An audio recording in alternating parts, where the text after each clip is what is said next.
Okay, so today I want to talk about what was happening in Greece in the 600s and 500s BCE, or what's also referred to as the 7th and the 6th centuries BCE. And I've subtitled it The Evolution of Democracy because what I want to talk about is how the Greeks went from ruling with kings, which is what we talked about in a previous lecture, to going down to having people rule themselves.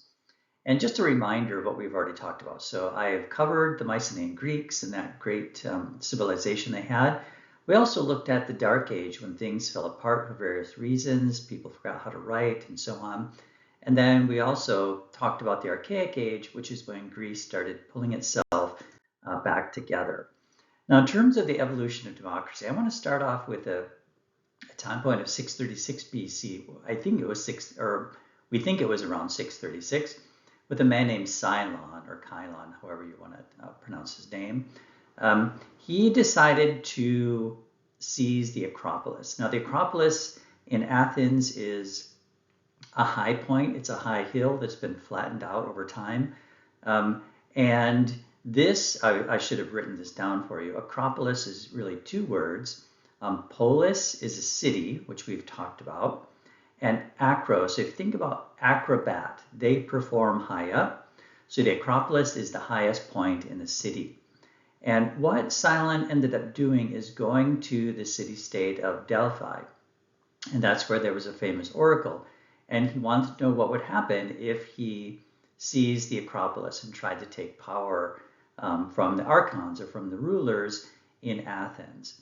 And we've got a bit of what Thucydides said in his History of the Peloponnesian War. He went to consult with the god, and the reply was that he was to seize the Acropolis during the great festival of Zeus. And that's what he ended up doing. Now, he was assuming that this meant he would actually win in terms of seizing power in Athens. But the Delphic oracle always does this. The oracles are always so amorphous or unclear that it usually has a different result than what the person was expecting. And sure enough, he attempted to seize the Acropolis during the festival, and in 632, he was killed by a very famous family that was also ruling Athens during the time. So this led to a reaction, and this is what we usually find in Athenian history, where something happens and then there's a reaction. Something happens and then there's a reaction.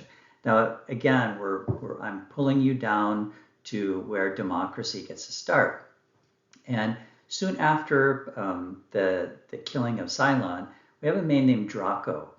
And in about 621, he wrote a series of laws for the Athenian people. Some of these were pretty, as the word I have on the slide is, draconian. So that's where we get the word from his name, Draco. So part of what the law is that if people couldn't pay their debts, like if they bought a house or farmland or whatever it was and they couldn't pay their debt, they could be sold into slavery. So pretty harsh for the people who were out there. And one interesting thing he did is added intent to the murder laws. Now what that means is before Draco, if you killed somebody, it didn't matter why you did it. It was still considered murder. Now, intent was put in there. So you get like accidental murder. You might have bumped into somebody and they fell over and died. That's very different from planning it out and then killing somebody. So that's what I'm talking about here. Now, a little bit after the time of Draco, you have a man named Solon, and he was the chief ruler of Athens, or the chief archon. And what he ended up doing is something called shaking off the burdens. Now, he did a few other things in this, but shaking off the burdens was, if you recall what I just talked about, Draco made a law that said people could be sold into slavery. So Solon got rid of that law. And what he actually did is he wiped out all debts for the peasants. Now, of course, that made him very popular with the poor people, not so popular with the rich. He also did agricultural reforms in terms of not allowing agricultural goods to be exported from the area so that farmers and people could actually eat. He also did some governmental reforms. Now, he made a council of 400 men throughout Athens. It's not exactly clear what this was, and he also made new law courts to help people understand the law and, of course, to use the law to help them get out of any issues they might have. Now, despite what Draco and Solon ended up doing, you have a man named Pisistratus, and he seized power in Athens sometime in 560 or 561 BC, and he was referred to as Athens' first tyrant. Now, today we think of a tyrant as being a bad ruler, someone who takes power, rules terribly. You do have those in ancient Greece because there are also other city-states that had tyrants, but sometimes they were just people who seized power legally, and they might be good rulers. Now, Pisistratus was sort of a mix of this. And Aristotle, a very famous Greek philosopher, wrote a book titled Politics. And here's a bit of a quote from what he said about who a tyrant is. So I'll pick out a few of these words, and then why don't you stop the video to read through it. But he starts off with saying a tyrant is set up among the demos. We haven't talked about democracy yet, but those are the tribes of the Athenians. They're broken up into different groups, and it's chosen from really the poor people so that this person can help them get out from under the power of the rich. And you can see here the very last sentence, all the tyrants have risen from being leaders of people, having gained their confidence by slandering the nobles. So there you get a really good view of what a tyrant is. And I know this is a really long quote. One of the stories about Pisistratus is that he attempted to seize power 3 times and made it on his 3rd time. Herodotus, who was really our first historian in the West, wrote a book called the Histories. And he writes a little description about how Pisistratus convinced the Athenians that he was the person to be ruling over them. And he set up this kind of theatrical performance. Anyway, go ahead and stop the video, read through this. It's pretty interesting.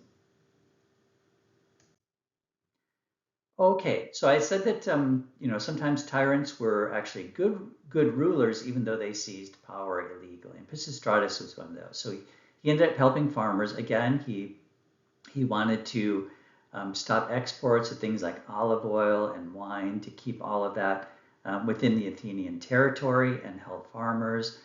He spent money on public works like building up new religious temples. He ended up building some of the larger buildings on the Acropolis. Now, they're not the buildings that are currently standing there because during the Persian Wars, which we'll talk about, a lot of those buildings were destroyed. But he spent money on building up the city.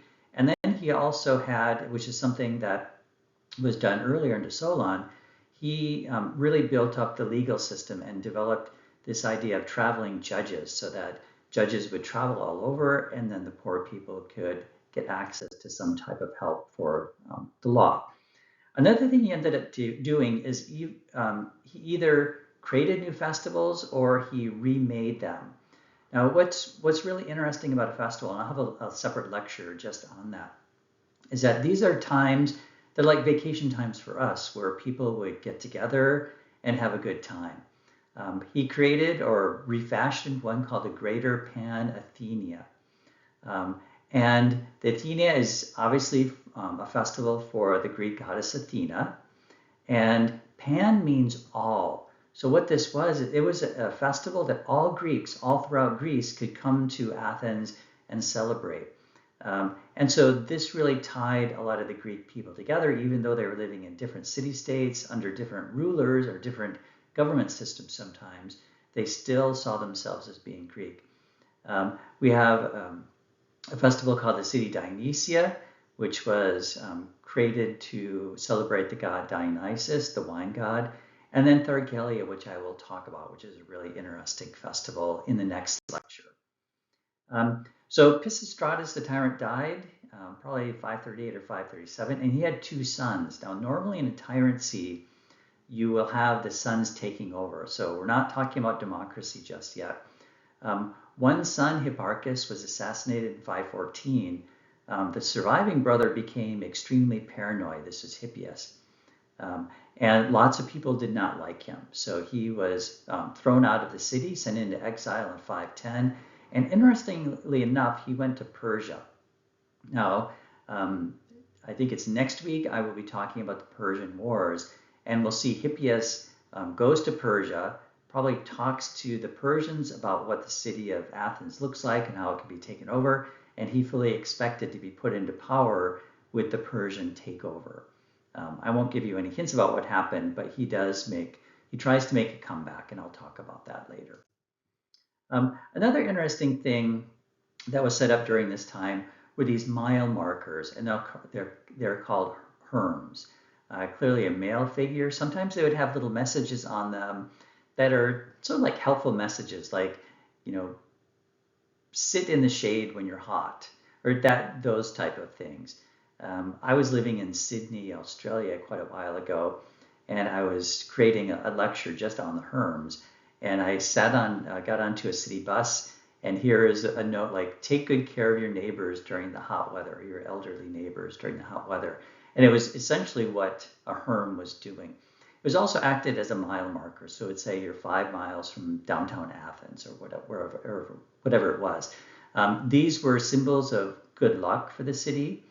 And we'll see during one of the wars, a lot of these were destroyed, and it was seen as bad luck for the city.